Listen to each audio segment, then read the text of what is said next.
Bismillahirrahmanirrahim. Assalamualaikum warahmatullahi wabarakatuh. Perkenalkan, saya Sarlinda, Kesmas B, Fakultas Kedokteran dan Ilmu Kesehatan, jurusan Kesehatan Masyarakat. Pada kali ini saya akan menjelaskan tentang sejarah promosi kesehatan. Yang mana perlu diketahui bahwa sejarah promosi kesehatan itu terdiri dari 5 era. Di sini saya akan menjelaskan apa saja era-era tersebut, kemudian bagaimana bentuk-bentuk kegiatannya, kemudian apa pencapaian yang mereka berhasil lakukan. Baiklah, masuk pada era yang pertama, yaitu era propaganda dan pendidikan kesehatan masyarakat, yang mana pada masa ini terjadi pada sekitar masa kemerdekaan sampai pada tahun 1960-an. Pada era ini ada 3 bentuk kegiatan yang berhasil mereka lakukan pada masa itu. Yang pertama yaitu membentuk Dinas Heijan yang diselenggarakan pada tahun 1924,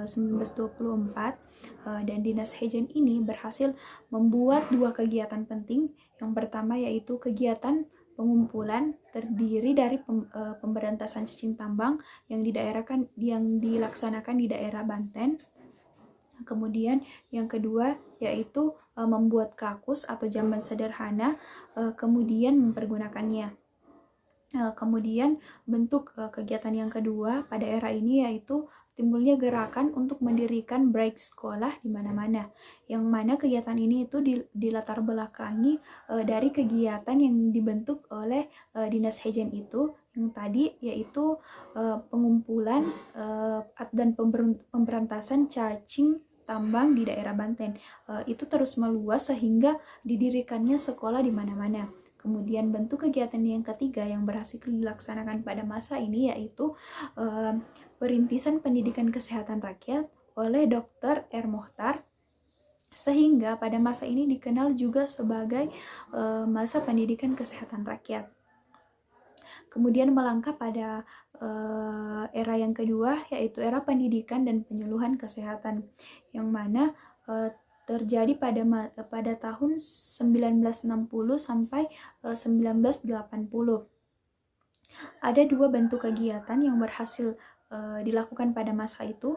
Yang pertama yaitu munculnya istilah pendidikan kesehatan dan diterbitkannya Undang-Undang Kesehatan pada tahun 1960.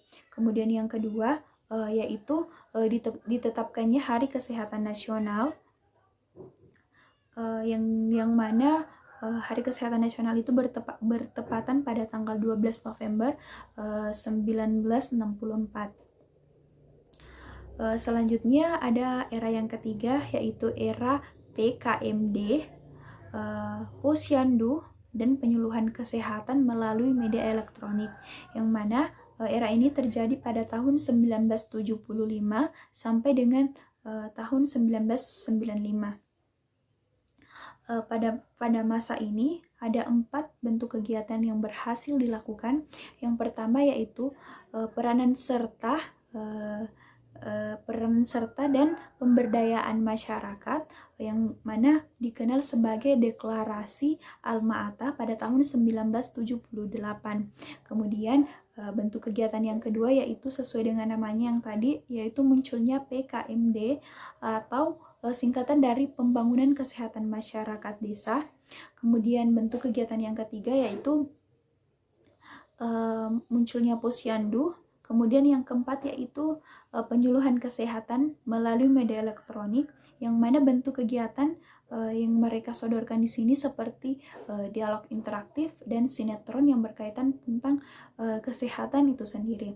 Kemudian era yang keempat, yang mana di sini era di mana naik daun ataupun seperti ikut berperan serta di kancah internasional, yang mana di sini mengikuti 3 konferensi internasional.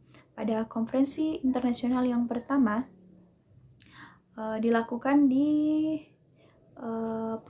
konferensi internasional promosi kesehatan pertama dilaksanakan di Ottawa pada tahun 1986.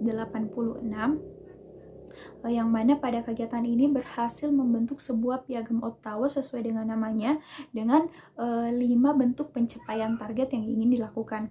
Yang pertama yaitu mengembangkan kebijakan dan yang berwawasan kesehatan. Kemudian yang kedua yaitu menciptakan lingkungan yang mendukung. Kemudian yang keempat, memperkuat gerakan masyarakat atau aksi-aksi masyarakat dalam bidang kesehatan. Kemudian yang keempat yaitu mengembangkan kemampuan kepribadian atau individu itu sendiri. Kemudian yang terakhir adalah menata kembali arah pelayanan kesehatan. Kemudian setelah konferensi internasional yang pertama dilanjutkan kembali mengikuti konferensi internasional promosi kesehatan yang kedua yang dilakukan di Amerika Serikat, tepatnya di Adelaide pada tahun 1988, 2 tahun setelah konferensi yang pertama. Pada konferensi yang kedua ini mereka justru memfokuskan kepada 4 hal. Yang pertama yaitu menangani kesehatan wanita, kemudian membahas tentang makanan dan gizi, kemudian yang ketiga terkait dengan rokok dan alkohol, dan kemudian yang keempat yaitu menciptakan bagaimana lingkungan yang sehat.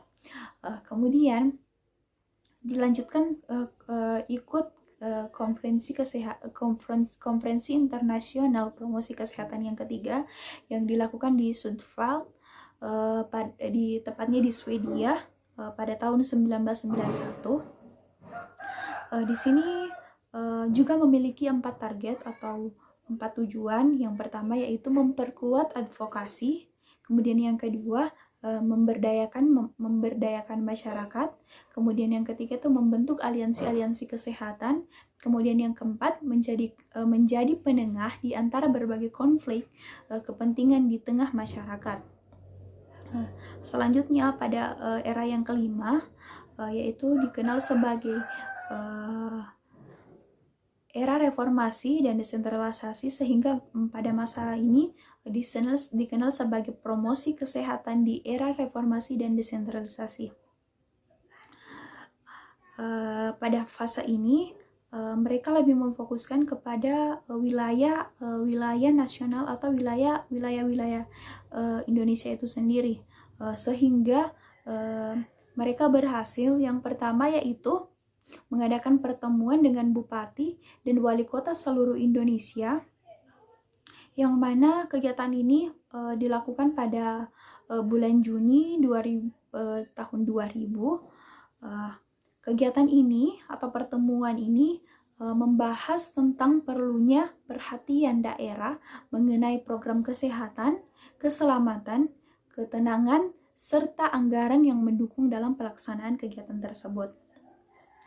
Selanjutnya bentuk kegiatan yang kedua yang berhasil dilakukan yaitu pertemuan khusus untuk partai-partai politik dan anggota DPR, khususnya pada bidang komisi di kesehatan pada tahun 2010. Pertemuan khusus ini untuk menjelaskan dan membahas tentang bagaimana paradigma sehat dan visi Indonesia sehat pada tahun 2010. Ya, mungkin itu yang sempat saya sampaikan dari sejarah promosi kesehatan, yang mana kita bisa lihat sendiri bagaimana progres ataupun perkembangan sejarah promosi kesehatan itu sendiri, mulai dari merintisnya sebuah dinas hygiene, kemudian muncul istilah-istilah pendidikan kesehatan, sampai penetapan Hari Kesehatan Nasional, kemudian membentuk sebuah wadah kesehatan dalam lingkungan masyarakat seperti posyandu, kemudian penyuluhan kesehatan melalui media elektronik, kemudian sampai bahkan dengan semangatnya mengikuti sebuah konferensi-konferensi kesehatan di kancah internasional, bahkan sampai 3 kali. Kemudian pada fase terakhir atau fase sebenarnya bukan terakhir karena tidak stagnan mengenai sejarah promosi kesehatan itu sendiri, bahkan promosi kesehatan terus berkembang hingga saat ini. Namun pada fase reformasi atau desentralisasi ini mereka lebih memfokuskan bagaimana upaya dia memfokuskan kepada masyarakatnya itu bisa hidup sehat dengan penerapan terkait dengan ilmu apa yang telah mereka dapatkan di konferensi internasional. Mungkin hanya itu yang dapat saya sampaikan. Lebih dan kurangnya mohon dimaafkan. Wassalamualaikum warahmatullahi wabarakatuh.